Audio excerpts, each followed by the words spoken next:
오늘 본문은 예수님께서 세례요한에게 세례를 받으시는 장면입니다. 자신에게 세례를 받으러 오시는 예수님께 내가 당신에게 세례를 받아야 할 터인데 어찌 당신이 내게 세례를 받으러 옵니까? 라고 극구 만류하지만 그럼에도 불구하고 이제는 허락하라. 우리가 이렇게 하여 하나님의 모든 의를 이룬 것이 합당하니라 라고 말씀하시면서 요한에게 세례를 받으시죠. 그러면서 그때 일어났던 현상을 마태는 기록하고 있습니다. 요단 강물에서 세례를 받고 물에서 올라오실 때 하늘이 열리고 하나님의 성령이 비둘기같이 예수님 머리에 임하시는 이 동시에 하늘로부터 음성이 들리는 거예요. 이는 내 사랑하는 아들이요 내 기뻐하는 자라. 이것이 마태가 기록한 예수님의 세례 장면입니다. 이 세례 장면은 사복음서 4권 모두에 다 기록되어 있는데요. 세례 후의 현상도 마치 복사듯이 동일하게 기록되어 있습니다. 이것은 꼭 기록해야 할 중요한 의미가 있기 때문이라고 했습니다. 왜 이 사실을 강조해야 했을까? 예수님의 세례 받으시면 어떤 의미가 있는가 하는 겁니다. 먼저 우리는 왜 예수님은 세례 요한에게 세례를 받으셔야 했을까라는 것부터 생각해 보아야 합니다. 사실 예수님은 영성과 권능, 영권은 세례 요한에게 의존해 있는 게 아닙니다. 그의 세례 때문에 뭔가 더 달라지고 뭔가 더 대단해지는 게 아니죠. 이 세례를 받아야 그 다음에 스텝으로 예수님이 뭔가를 할 수 있는 게 아니죠. 예수님은 이미 성령으로 잉태되으셨어요. 그래서 성령으로 충만하셨고 또 예수님의 영이 성령이잖아요. 이제 중요한 공생의 사역을 감당하기 위해서 뭔가 새로운 능력을 덧입기 위해서 이 세례가 필요해서 받으신 게 아니란 말이죠. 예수님이 지금 세례를 받으시기 위해서 요한에게 나오신 그 이유를 예수님이 직접 밝히죠. 그건 모든 의를 이루기 위해서라는 겁니다. 여기서 말씀하신 이 모든 의는 무엇을 말씀하시는 걸까요? 하나님의 의, 하나님의 뜻, 하나님의 계획을 말하는 겁니다. 당신의 아들을 통해 죄와 저주 아래 있는 인간들을 구원하시려는 하나님의 이 계획, 이 신실하신 계획, 이걸 말하는 거예요. 그래서 이 대속의 사역을 시작하기 전에 제일 먼저 세례를 받으신 겁니다. 왜요? 지금 세례 요한이 세례를 주고 있는 이 세례 대상이 누구였습니까? 죄인들이잖아요. 그런데 죄가 없으신 예수님이 마치 죄인처럼 죄인이 받아야 할 이 세례를 받으심으로 자신을 죄인들과 동일시하신 겁니다. 이것을 시작으로 예수님은 죄인처럼 여김을 받으시죠. 그렇게 십자가에서 인간의 모든 저주를 받으시고 죽으신 겁니다. 바로 이걸 통해 죄인에게 주어질 이 인생의 마지막이 어떤 것인지를 몸소 보여주신 겁니다. 당신의 아들일지라도 버림받게 되는 이 죄에 대한 저주, 이게 얼마나 큰지를 보여주신 거예요. 이게 바로 나의 하나님 어찌하여 나를 버리셨나이까? 라고 예수님께서 십자가에서 외치신 그 외침이었잖아요. 사실 우리는 이 저주의 크기가 죄인인 우리가 받아야 할 이 심판의 무서움이 어떤 건지를 짐작하지 못하는 겁니다. 겨우 이 땅에 당하는 그 고통 정도로만 생각하니 그러니 이 저주에서 이 심판에서 구원받은 이 은혜를 우리는 사실은 체감하지 못하는 거예요. 그러니 사실은 이 복에 만족하지 못하고 또 다른 복을 아쉬워하며 그걸 구하고 있는 겁니다. 여러분 다른 사람도 아니고 예수님이 이렇게 직접 나의 하나님 나를 어찌하여 버리셨나이까라고 외쳤다는 이 사실을 한번 생각해 보십시오. 단순히 지금 이 십자가에서 육신적인 고통 때문에 이런 말씀을 하신 게 아닙니다. 죄인이 받아야 할 그 영원한 저주, 이게 얼마나 큰지를 아신 거예요. 이 저주에 대한 외침이었던 겁니다.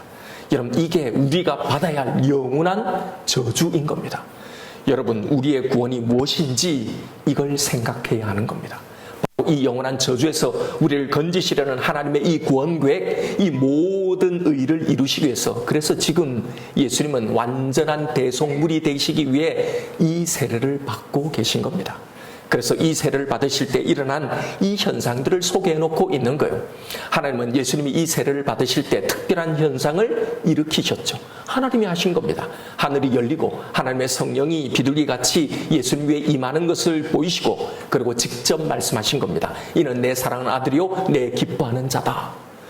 왜 이런 일들을 일으키셨을까요? 여기에 담긴 의미가 무엇일까 하는 겁니다. 이건 단순히 예수님이 세례 받으실 때 이런 비범치 않은 이런 현상들이 있었다 이 이야기를 하려는 게 아닙니다. 여러분 하늘이 열렸다는 건 어떤 의미를 담고 있을까요? 이건 하늘이 닫혀 있다는 걸 의미하는 거죠. 왜요? 인간의 죄로 인해 하늘, 즉 하나님과의 관계가 닫힌, 끊어진 이 상태를 말하는 겁니다. 아담이 에덴 동산에서 선악과를 따먹는 이 범죄로 인해서 하나님은 그들을 에덴에서 쫓아내시고 생명나무로 가는 그 길을 막으셨잖아요. 영생으로 가는 그 길을요. 그렇게 인간은 이제 하나님과 영원히 함께하는 이 영원한 생명을 잃어버린 겁니다. 이게 바로 우리 인생이 처한 하늘이 닫힌 이 상태라는 겁니다. 그런데 이 하늘이 열렸다는 게 뭘 말해주는 겁니까? 이제 이 예수가 바로 우리를 하나님께로 인도하는 그 생명의 길이라는 겁니다. 이게 나중에 우리의 죄를 완전히 대속한 예수님의 죽음의 순간에 동일한 현상으로 나타났잖아요. 하나님과 우리의 사이를 가로막고 있던, 닫혔던 그 지성소의 휘장이 찢어짐으로 말입니다. 그리고 성령이 비둘기같이 예수님 위에 임하며 하늘로부터 소리를 발하시죠. 여러분, 이 예수님의 세례 사건은요, 예수님이 이 공생의 사역을 감당하기 위해서 그래서 또 다른 더 특별한 영역, 성령의 능력을 덧입기 위함이 아니라고 했습니다. 예수님이 성령의 본체이신데 성령의 능력을 공급받아야 한다는 건 이건 넌센스잖아요. 이건 이 예수님이 바로 구약의 당신의 백성들을 구원하기 위해서 오실 거라고 예언된 이 메시아라는 걸 확정해 보여주려는 의도였습니다. 이 마태복음의 1차적인 독자들이 누구라고 했습니까? 유대인이라고 했죠. 예수님이 메시아이신 것을 믿지 않으려는 이 유대인을 향해 그들이 잘 알고 인정할 수밖에 없는 구약의 예언들을 사용하신 겁니다. 유대인들이 다 잘 알고 있는 이사야 42장의 메시아의 이 예언을 여기서 성취되었다는 걸 보여주는 거예요. 거기에 보면 바로 오늘 예수님의 세례 후에 나타났던 두 가지 이 현상인 성령이 임하는 것과 하늘로부터 들려오는 이 음성이 예언되어 있었던 겁니다. 거기 보면 42장 1절이요. 내가 붙드는 나의 종, 내 마음에 기뻐하는 자, 곧 내가 택한 사람을 보라. 내가 나의 영을 그에게 주었은 즉 그가 이방에 정의를 베풀리라. 여기에 두 가지 표현이 등장합니다. 내 마음에 기뻐하는 자, 이게 하늘에 듣은 음성이잖아요. 그리고 내가 나의 영을 그에게 줄 것이다. 이게 예수님 위에 임한 이 성령, 이걸 예언하는 말이잖아요. 그리고 시편 2편 7절에 보면 이 보내실 메시아가 누구인지에 대한 하나님의 선언이 나옵니다. 우리도 잘 아는 구절이죠. 너는 내 아들이라 오늘 내가 너를 낳았도다라는 바로 이 선언이에요. 이 구약의 예언 모두가 지금 바로 여기서 그대로 성취되었다는 걸 하나님이 직접 보여주신 겁니다.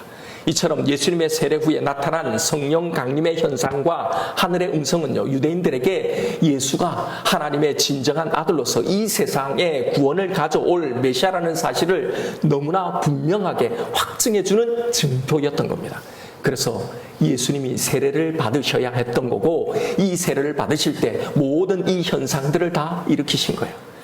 그런데 한 가지 질문은 이 성령이 왜 비둘기 같은 모양으로 예수님 위에 임했을까 하는 거죠. 오순절 성령 강림과 동일하게 불의 혀와 같은 이런 모양으로는 안 됐나요?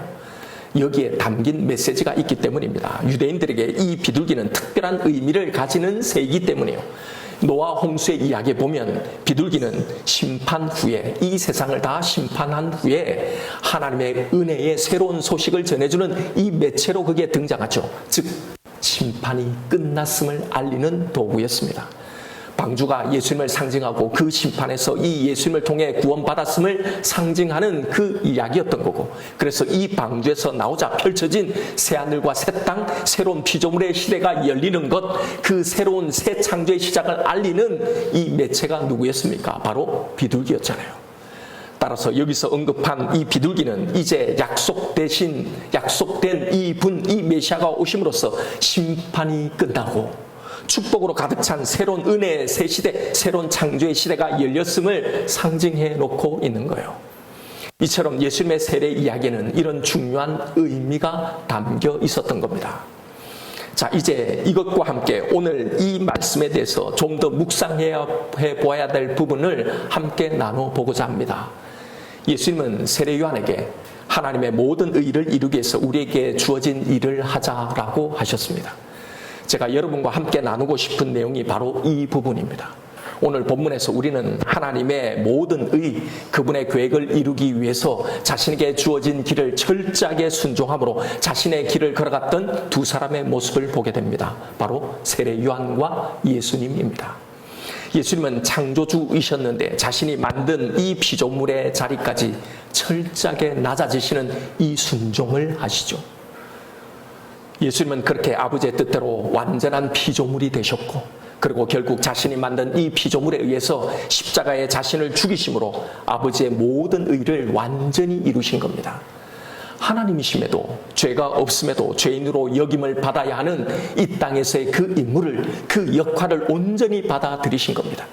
그 모든 오해와 모욕과 수치와 고통의 십자가를 그렇게 살라고 부르신 그 삶을 담담히 받아들이시고 그 시간을 살아내셨던 겁니다. 예수님에게 있어서 하나님의 모든 의를 이루는 것은 바로 이런 거였습니다. 그런데 오늘 본문에는 하나님의 이 의를 이루기 위해 순종한 또 한 사람이 있죠. 세례 요한입니다. 당연히 예수님의 순종에 우리가 더 주목해야 함에도 오늘 이 세례 요한에 대해서 좀 더 깊이 묵상해 보고자 하는 건요, 그에게서 우리가 하나님 앞에서 가져야 할 우리의 삶의 자세, 하나님과 우리의 관계, 내 인생과 내 삶을 바라보고 해석하는 중요한 내용을 발견할 수 있어서입니다. 요한복음에 소개된 세례 요한의 이야기를 보면 그는 이미 하나님으로부터 음성을 들었습니다. 그리고 예수님을 기다리고 있었어요. 요단강에서 세례를 베풀라. 네가 세례를 베풀 때 누구든지 그 위에 나의 영이 임하면 그가 바로 네가 준비한 그 길을 걸어갈 그 자이다. 그렇게 기다리고 있을 그때 예수님이 나타나신 겁니다. 그리고 말씀하셨어요. 이제 허락하라. 우리가 이와 같이 하여 모든 의를 이루는 것이 합당하니라. 여러분, 예수님이 요한에게 요구하신 모든 의를 이루기 위해서 이것을 행하자는 이 말은 요한에게 과연 어떤 의미였을까요? 단순히 우리가 어차피 해야 할 것 빨리 하자라는 이런 의미가 전혀 아닙니다. 이제 너의 준비의 시대는 끝내고 나의 성취의 시대를 돌이켜 하자라는 이 말씀이었습니다. 이건요, 또 이런 말이었어요. 이제 나의 길을 준비하는 너의 임무는 끝났다라는 겁니다. 너의 시대를 마무리하라라는 말입니다. 왜요? 준비는 끝나고 이제 그가 오셨기 때문에요. 우리는 요한의 출생에 대한 이야기를 잘 알죠. 그리고 그의 성장 과정과 지금까지 그가 어떤 삶을 살았는지를 충분히 짐작할 수 있습니다. 모태로부터 성령에 충만하여서 일평생 하나님 나라를 위해서 세상의 즐거움과 편안함에서 떨어져 자신을 그렇게 구별하고 준비해 온 사람이었어요. 메뚜기와 석청을 먹어가며 늘 억센 낙타털옷을 입고 사람이 살 수 없는 그 광야에서 주의 사역을 준비했던 사람입니다. 안락한 잠자리도 사랑하는 가족들과의 정겨운 일상도 포기하면서 하나님 예비하신 그날을 고대하며 준비하였던 사람이에요. 요한은 이렇게 철저하게 준비하는 자의 삶을 살아왔습니다. 그렇게 다 준비가 되었습니다. 그런 그가 예수님의 이 요구를 듣게 된 겁니다. 너의 임무는 여기까지다. 그가 맡았던 임무, 그가 이렇게 해왔던 이 모든 준비는 그분이 오면 그분을 소개하고 알리면서 자신의 역할은 이렇게 끝나게 되는 겁니다. 그의 임무는 오직 그의 길을 예비하는 이 역할이니 말이죠. 그러니 이렇게 자신에게 오신 이 예수님을 소개하고는 그는 조용히 사라지게 되는 겁니다. 실제로 이 사건 이후에 얼마 후에 세례 요한은 순교당해 죽습니다. 여러분, 인간적인 기준으로 보면 열심히 준비만 하다가 제대로 그가 한 그 준비, 그것에 꽃도 피워오지 못하고 너무나 아쉽게 져버린 그의 인생이 험악하다고 할 수 있을 겁니다. 그런 광야에서 약대 털옷을 입고 메뚜기와 석청을 먹으며 그저 예수님이 오실 그 시간을 때우면서 이 타이밍만을 기다리며 산 그런 시간들이 아니었습니다. 그냥 단순히 기다리기만 하는 것이 그가 한 준비가 아니었단 말입니다. 그는 거기서 하나님을 만났습니다. 그의 성령에 충만하였습니다. 위대한 사역자로 준비가 되어 갔던 겁니다. 여러분, 그가 이스라엘 백성에게 나타나자 그의 말 한마디 한마디가 선지자의 음성이었어요. 여러분, 그게 어느 날 갑자기 성령이 임해서 그렇게 된 것일까요? 아닙니다. 그는 거기서 그 삶을 통해서 그 시간들을 통해서 하나님을 만나고 이렇게 자신을 준비해 왔던 거예요. 그 광야에서 준비했던 그 영성은요, 설교로 사람들의 마음을 움직이고 자신들의 죄를 회개하고 하나님을 이끄는 이런 영적인 파워를 가지고 있었던 거예요. 이게 그가 자신의 전 인생을 통해 해왔던 준비였단 말입니다. 이 준비를 해오면서 아마 세례 요한은 자신의 이 준비가 이렇게 빨리 이렇게 허망하게 끝나려는 건 전혀 생각하지 못했을 겁니다. 그가 들었던 하나님의 음성은요, 그의 길을 예비하라는 것이었고, 광야에서 외치라는 것이었고, 요단에서 세례를 베풀라는 것이었고, 그 중에 누군가에게 성령이 임하면 그가 바로 오실 메시아라는 걸 알리라는 거였습니다. 그래서 어쩌면 그는 이 메시아가 오면 그와 함께 하나님 나라를 선포하며 함께 할 수 있으리라는 이 기대도 했을 겁니다.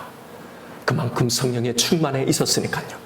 자신이 광야에서 한 이 준비가 그때가 되면 이제 정말 진가를 발휘할 수 있을 거라는 생각도 하고 있었겠죠. 그러니 지금까지 광야에서 그렇게 준비한 이 모든 준비들이 다 의미가 있게 되는 시간이 바로 그 이후의 시간들이었을 겁니다. 그 메시아와 동행이라니 생각만 해도 기대되는 일이 아니었을까요? 이 시간들이 그동안의 광야에서 이 준비를 하며 보냈던 자신의 이 준비에, 자신의 이 삶, 이 인생에 충분한 보상이 되고도 남을 거라고 생각했죠. 그렇게 충분히 투자할 가치가 있다라고요. 이렇게 그와 함께 이 하나님의 나라를 오게만 할 수만 있다면 그동안의 준비는 하나도 아깝지 않다고 말이죠. 그런데요, 예수님은 모든 의를 이루기 위해 세례를 주는 것을 허락하라고 하시고는 세례 후에 그를 떠나시는 겁니다. 그리고 그를 부르시지 않습니다. 그 이후에 예수님과 함께 한 적이 없습니다. 그리고 그냥 그렇게 순교를 한 겁니다. 여러분, 이런 거라면 지나온 자신의 삶과 그리고 자신이 받은 이런 대우, 이 상황에 대한 회의가 들 법하지 않을까요? 지금까지 나는 뭐를 한 거지? 지금까지 이렇게 준비한 나는, 내 준비는 뭔가라는 이 회의감 말입니다. 그런데 그는 내 인생이 이런 것이라면 이건 너무 허망한 것 아니냐는 한탄을 하지 않습니다. 그는 이렇게 담대히 자신의 시대를 끝내는 겁니다. 이 모든 것을 받아들이는 겁니다. 이렇게 되도록 기꺼이 허락하는 겁니다. 그는 흥하여야 하겠고 나는 망하여야 하리라. 하나님의 의를 이루기 위해서 자신에게 부여된 이 삶의 무게를, 어쩌면 너무나도 불합리한 이 명령을 그대로 순종하는 겁니다. 그대로 받아들이는 겁니다. 여러분, 여기서 세례 요한이 들었던 이 요구, 이제는 허락하라, 우리가 이와 같이 모든 의를 이루는 것이 합당하리라는 이 요구는요, 그냥 단순히 주저하지 말고 빨리 세례식을 진행하자는 이 말이 아니라고 했습니다. 세례 요한이 요구받았던 하나님의 모든 의를 이루기 위해서 그가 허락해야 했던 것이, 그가 받아들여야 했던 것은 바로 이런 거였단 말이에요. 우리는 다 하나님의 의, 그 뜻, 그의 계획, 그 나를 통한 내 삶을 통해 그것이 이루어지기를 원한다고 말합니다. 그런데 여러분은 하나님의 의를 이루기 위한 것이 과연 무엇이라고 생각하시나요? 오늘 우리에게도 예수님이 찾아오셔서 이 요구를 하신다면 여러분, 우리는 어떨 것 같습니까? 그동안 내가 해왔던 내 모든 인생의 준비들을, 그걸 통해 하고 있는 내 기대를 이제 내려놓으라는 것을 요구받는다면요, 우리는 이것을 허락할 수 있을까요? 그렇게 쇠해져 가는 내 삶과 내 삶의 무게들을 하나님을 신뢰함으로, 순종함으로 감내낼 수 있을까요? 쇠하여져 가는 내게 주어진 그 길을 묵묵히 우리는 여전히 그 믿음을 가지고 걸어갈 수 있겠습니까? 사실 우리 대부분은 현재 내 삶에 만족하지 못하잖아요. 왜냐하면 내가 그동안 해온 준비, 내가 해왔던 내 인생의 준비에 비해서 내가 기대했던 이 결과를 다 받지 못했다고 생각하기 때문입니다. 그런데 여러분, 잘 한번 생각해 보십시오. 내가 해온 이 모든 준비, 거기에 정말 하나님의 의, 하나님의 계획이 담겨 있나요? 나를 향한 하나님의 이 모든 의, 그분의 계획이 무엇인지를 알고 내 인생을, 내 삶을 그렇게 준비하며 살아왔습니까? 사실 우리는 여기서 예수님이 말씀하시고 요한이 받아들였던 그 하나님의 의, 그 계획, 그 뜻이 무엇인지를 잘 모르고, 아니 또 알려고도 하지 않고 내 인생을 내가 계획해 왔습니다. 그리고 그렇게 사실 그게 뭔지도 모를 그 준비를 그렇게 헉헉거리며 하며 살아왔던 겁니다. 그러니 이제는 허락하라는 이 상황적인 이 요구를 허락할 수가 없는 겁니다. 하나님이 이끄시는 현재 내 삶을, 이 환경을 기꺼이 받아들이고 허락할 수가 없는 거죠. 그래서 내 나름대로 준비해왔던 이런 내 삶이, 내 인생이 허망하고 억울하고 지금의 이 결과들이 너무나 아쉬운 것 아닌가요? 여러분, 여기서 우리는 우리의 신앙의 선배인 이 세례 요한의 신앙을 묵상해 보아야 합니다. 그는 정말 무엇을 어떻게 준비하였는가? 그가 준비하며 살았던 그의 인생, 그의 신앙생활이 무엇이었는지를 말입니다. 세례 요한에게서 얻을 수 있는 가장 중요한 교훈은요, 내가 누구인지, 무엇을 위해 존재하는지를 알아야 한다는 사실입니다. 그래야 내 인생과 내 신앙생활은 이것을 위한 준비를 하며 이것을 위해서 살아가게 되는 겁니다. 이게 바로 나를 향한 하나님의 모든 그의 계획이기 때문이에요. 세례 요한이 유대 전역에서 한참 유명세를 떨칠 때 예루살렘에서 세례 요한의 이 신학사상을 조사하려 사람을 보냅니다. 혹시 그가 메시아는 아닐까라는 생각이었죠. 그래서 사람을 보내 묻습니다. 네가 누구냐? 메시아냐? 이 질문에 세례 요한은 조금도 주저함 없이 나는 아니라고 말합니다.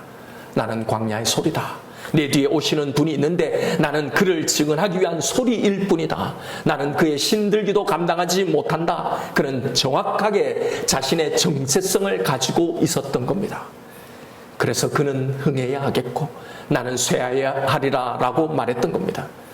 자기가 빛나는 것이 아니라 철저하게 이 빛을 더욱 빛나게 드러내는 존재라는 자기 인식입니다. 그래서 자신의 사라짐을, 자신의 쇠하여짐을 전혀 억울하거나 애석하게 생각하지 않았던 겁니다. 자신의 정체성을 놓치면요, 내가 무엇을 위해 존재하고 있는지를 놓치면 내가 쇠하여 가면 갈수록 내 삶에서 주님이 흥해지는 게 아니라 내 자존감이 바닥을 치게 되는 겁니다. 그래서 내가 쇠하여 갈 때 남의 평가가, 남의 말에 예민하게 되는 겁니다. 내가 무시당했다고 생각하면 그게 못 견디는 겁니다. 내가 쇠하여 갈수록 더 그 정도는 심해지죠. 자신을 인정해 주거나 알아주지 않으면 분노합니다. 반대로 자신을 알아준다 싶으면 우쭐해집니다. 판단이 다 흐려지는 거죠. 그래서 사람의 평가나 내 낮은 자존감 때문에 사람들은 외형에 잔뜩 치장을 하고 힘을 주는 겁니다. 이런 준비를 하며 살아가는 겁니다. 좋은 차로, 좋은 집으로, 좋은 옷으로, 명품으로, 어떤 학벌이나 어떤 스펙으로요, 이런 것으로 자신을 증명하려고 하는 겁니다. 바로 이게 나인 거예요. 이걸 잃으면 나를 잃어버린다고, 내가 없어진다고 생각하는 겁니다. 그래서 어떤 사람들은 자신을 소개하는 그 프로필에 자신의 이력과 자신의 직함을 가득 적어 놓는 겁니다. 자신의 이력을 소개하면서 그 한 줄 추가하려고 그렇게 준비하고 자신의 실제의 자신보다도 더 크고 좋게 보이려고 그렇게 애를 쓰며 살아가는 겁니다. 여러분, 이게 다 낮은 자존감 때문입니다. 그리고 이 낮은 그 자존감은요, 자신의 정체성의 부재 때문에 생기는 겁니다. 그렇게 사람들은 자기가 아닌 모습으로 자기가 정작 해야 할 그 일, 자신의 존재에 집중하지 못하고 헛된 것들에 모든 에너지를 쓰며 그렇게 살아가는 거예요. 여러분, 성도인 우리는 다를까요? 우리도 마찬가지입니다. 그래서 내가 해야 할 진짜 준비가 아니라 엉뚱한 준비를 하며 살아가는 겁니다. 그렇게 아무리 준비하며 살아왔는데, 그렇게 많이 준비했다고 하는데도, 그런데 여전히 낮은 자존감 속에 자신을 괴롭히고 또 남을 괴롭히며 그렇게 살아가는 겁니다. 자신의 삶과 자신의 인생에 대한 자신감이 전혀 없는 겁니다. 여러분, 그러나 자신의 자존감에 전혀 타격을 받지 않는 사람들이 있습니다. 내가 누구인지, 내가 무엇을 해야 하는지 자신의 정체성을 분명하게 가지고 있는 사람입니다. 내가 어떤 일을 지금 하고 있느냐, 어떤 직업을 가졌느냐, 요즘에 내 상황이 어떠냐에 따라 전혀 영향을 받지 않는 겁니다.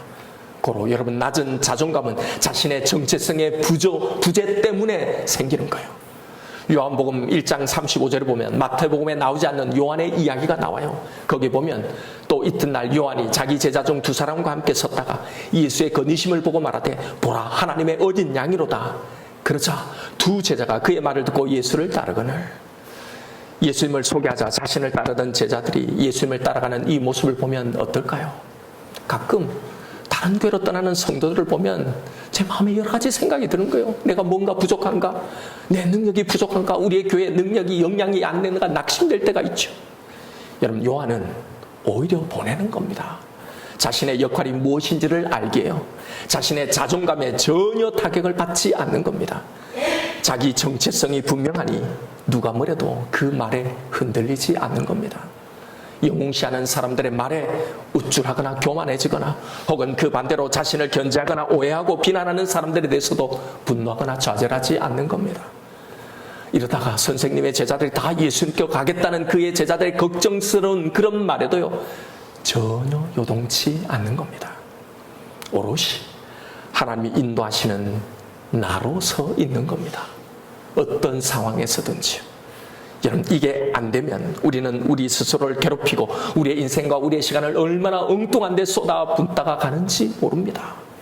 이렇게 자기 정체성이 바로 세워지지 않는 사람들은요, 잘못된 자기 정체성으로 낮은 자존감으로 헛된 것에 대해서 삶을 낭비하며 살아가는 겁니다. 여러분, 하나님 앞에서 내가 누구인지를 발견해야 합니다. 사람들이 나를 뭐라고 하건 어떻게 여기건 그게 나가 아니잖아요. 거기에 연연하거나 거기에 흔들리면 안 되는 겁니다. 나는 누구인가라는 이 질문에 대해서 사람들은 주변의 환경을 기준으로 내가 가지고 있는 그 어떤 것으로 대답하며 나를 바라보고 평가하고 또 그 기준으로 나를 만들어 가기도 합니다. 혹은 부모나 친구나 혹은 어떤 교사의 말 한마디에 의해서 우리는 나를 규정합니다. 혹은 외모나 두뇌 명석함이나 혹은 내가 하는 일, 내 직업, 내 사회적인 이 기준으로 스스로를 그렇게 규정합니다. 그런 조건들이 잘 갖춰져 있으면 긍정적인 자상을 만들어지고 그렇지 않으면 부정적인 자상이 만들어지는 겁니다.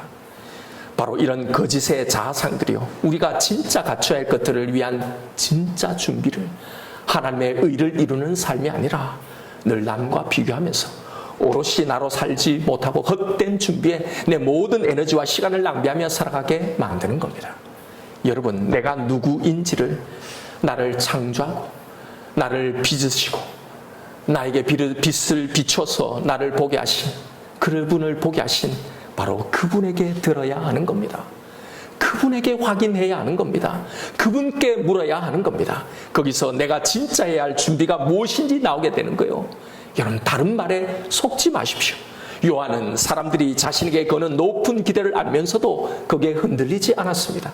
그의 삶의 목표는 사람으로부터 인기를 얻는 것도 이스라엘 역사상 유명한 선지자로 이름을 남기는 것도 아니었습니다. 오직 자신의 모습대로 살고 자신에게 주어진 이 소명을 다하는 것, 그것뿐인 겁니다. 하나님이 나에게 허락하신 이 삶, 그것을 담대히 살아가는 겁니다. 여러분, 이 땅에서 나를 무엇을 위해 부르셨는지, 나는 무엇을 준비하며 살아야 하는지를 바로 아십시다. 나를 향한 하나님의 의, 그 뜻, 그 계획이 무엇인지를 바로 아십시다. 우리도 증언하라고, 우리도 외치라고 부르신 사람들 아닌가요? 내게 주신 이 복이 어떤 것인지를 내 삶으로 외치라고 말입니다. 그렇게 이 광야 같은 이 세상에 부름받은 것 아닙니까? 그렇다면 증인의 가장 중요한 목표가 뭡니까?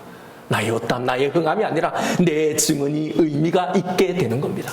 내가 믿고 있고 내가 증언하는 이 증언이 의미가 있게 되는 거예요. 그래서 누구에게는 이 증언을 위해 건강을, 물질을, 자존심을 걷어가시기도 합니다. 혹은 내 오래된 노력과 꿈의 결실을, 혹은 사랑하는 사람들을 데려갈 수도 있습니다. 힘든 환경을 줄 수도 있습니다. 지금 충분히 쇠해져 있는데, 그런데 더 쇠해져가는 그 시간을 허락하기도 하시고, 내가 일평생 준비해왔던 그것을 때로는 허망하게 만들어 버리시기도 하는 겁니다. 왜요? 그것보다 내가 받은 이것이 더 귀하다는 것을 참으로 누리고 이걸 증언하는 내 증언이 참이라는 걸 내 삶으로 증언하기 위해서요. 이렇게 나는 쇠하여야겠고 그는 흥하여야 하리라는 걸 진심으로 이해하고 받아들이는 이 삶을 요구받는 겁니다. 그러니 여러분, 이제 이것을 허락하십시오. 여기서 허락하다는 이 단어의 의미는요, 어딘가에 묶여둔 그것을 그 모습 그대로 그냥 보낸다는 의미입니다. 여러분, 무엇에 묶어둔 것일까요? 이렇게 되어야 한다는 내 생각, 내 기대, 내 인생을, 내 삶을 그렇게 거기에 묶어놓고 있는 겁니다. 그걸 이제는 놓아 보내야 하는 겁니다. 이게 허락하다는 의미예요. 예수님이 말씀하신 이 의미인 겁니다. 내 인생은 이래야 해. 내가 얼마나 이것을 위해서 준비해왔는데 내 준비는 이렇게, 내가 생각한 이대로 이렇게 적어도 보상받아야 하라는 이 모든 생각들을 이제 놓아 보내는 겁니다. 왜요?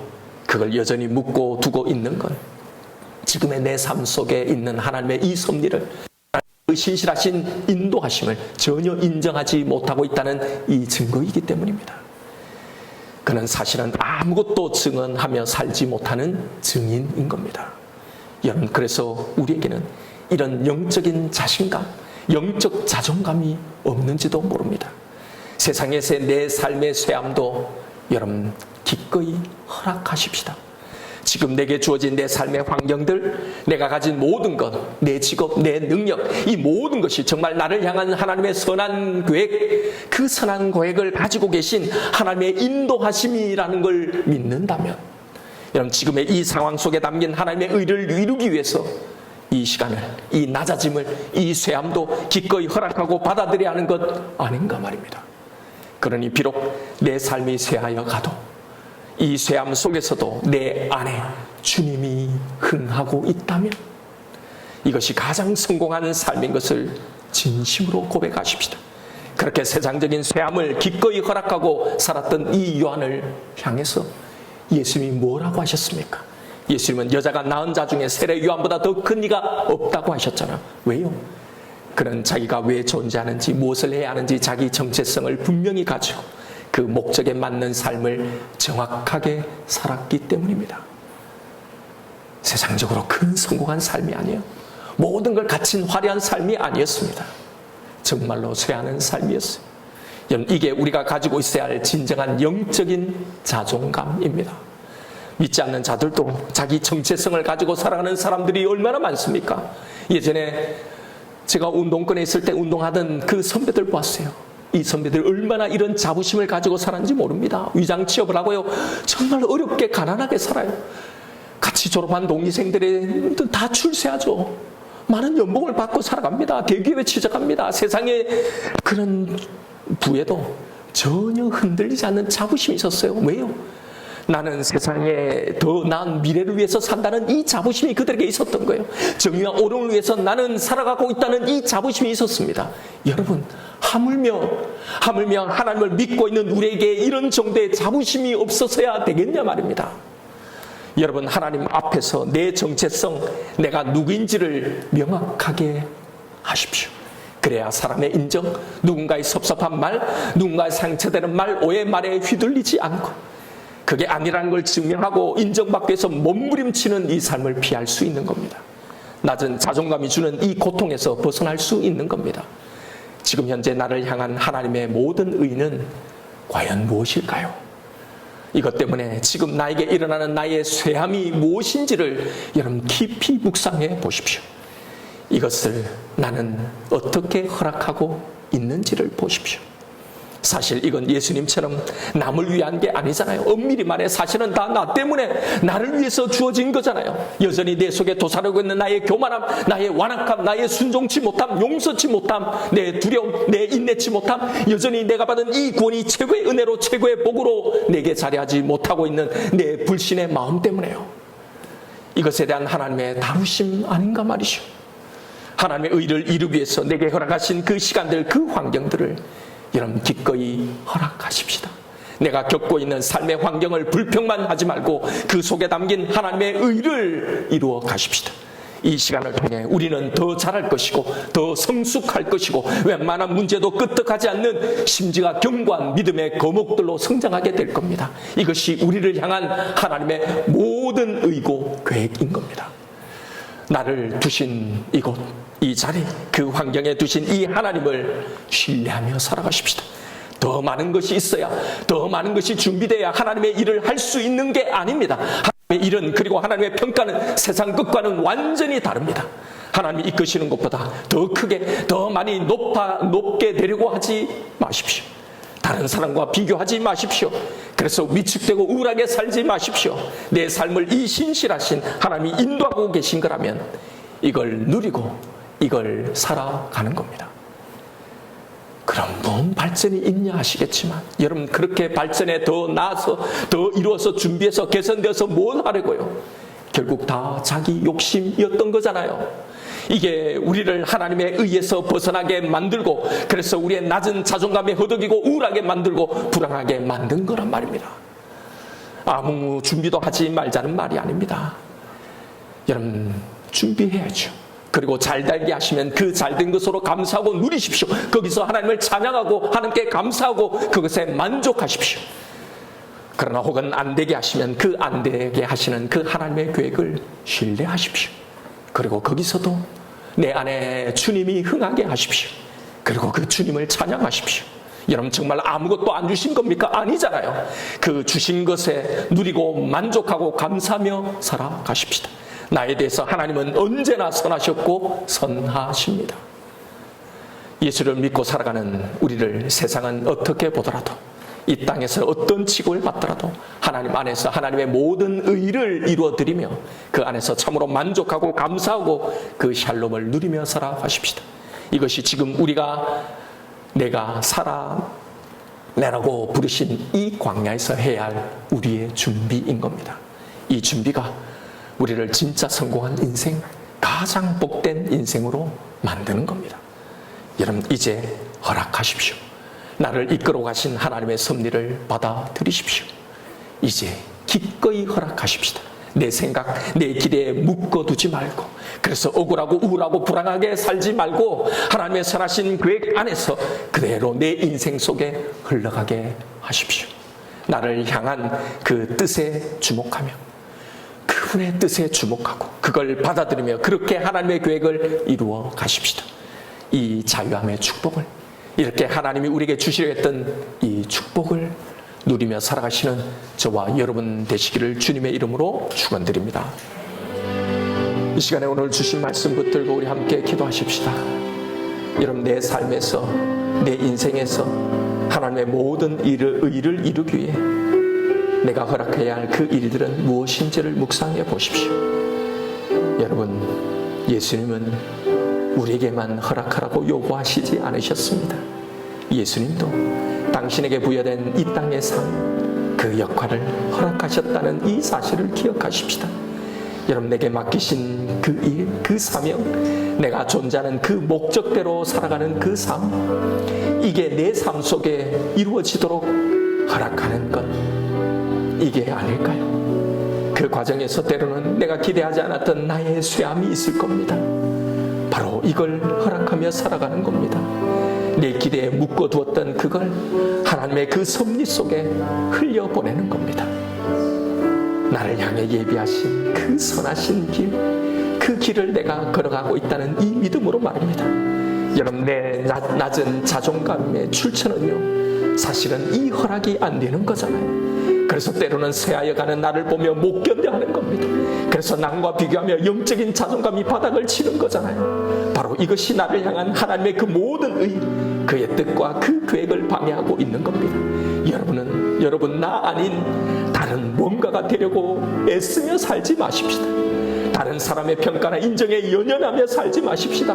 다른 사람들이 나에게 매기는 그 값에 놀아나지 마십시다. 나를 증명하기 위해 내가 뭔가 되기 위해서 그렇게 처절하게 몸부림치며 살지 마십시다. 하나님 안에서 발견한 내 정체성을, 내 자존감을 굳게 붙들며 살아가는 겁니다. 그것이 무엇이든 내가 누구인지를 제대로 알고 그런 나로 살아가십시다. 그렇게 그것에 대해 만족하고 그렇게 사는 이 삶에 행복해지십시다.